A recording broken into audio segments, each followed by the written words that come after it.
prochaines semaines. Merci, Monsieur Marc. La parole est à Monsieur Camille de Roccassera. Merci, Monsieur le Président. Je vous demanderai un petit peu d'indulgence, m'exprimant au nom de deux autres parlementaires qui ne sont pas là ce soir, Sauveur Gandolf Chette et Laurent Marcangeli. Oui, parce que, effectivement, je suis le seul à pouvoir m'exprimer en leur nom ce soir. Je ne vois pas cette disposition, je suis désolé. Oui.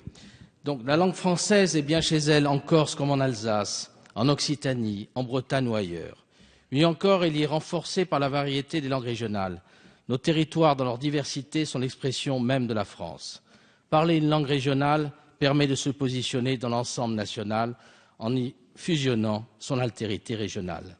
Tout à l'heure, j'entendais revendiquer et parler au nom de nos révolutionnaires, nos ancêtres révolutionnaires. Eh bien, il ne faut pas oublier que l'idéologie révolutionnaire reposait sur le raisonnement suivant.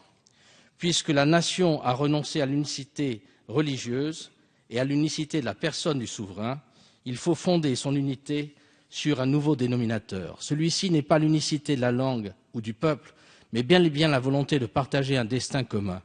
Une conception ascendante théorisée par Ernest Renan en 1882, je le cite, « La langue invite à se réunir, elle n'y force pas. Les États-Unis, l'Angleterre, l'Amérique espagnole et l'Espagne parlent la même langue et ne forment pas une seule nation. Au contraire, la Suisse, si bien faite, puisqu'elle a été faite par l'assentiment de ses différentes parties, compte 3 ou 4 langues.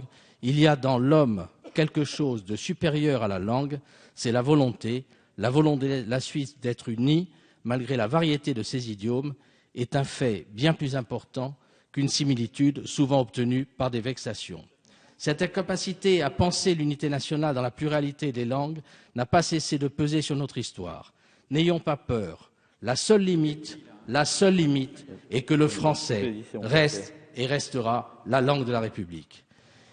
L'article 1er de la Charte précise bien que les langues employées par les récents immigrants d'un État non européen ne sont pas concernées. Si vous permettez, je voudrais conclure, Monsieur le Président. Ainsi, mes chers collègues, nous voyons bien aujourd'hui que le débat sur les langues régionales suscite des joutes passionnées qui tournent autour de l'intégrité de notre République. Que chacun se rassure, celle-ci ne saurait être menacée et personne ici ne s'en accommoderait. Sur le rouge du drapeau tricolore, il y a le sang versé par tous les Français. Il y eut des Corses et des Bretons du chemin des Dames à Monte-Cassino.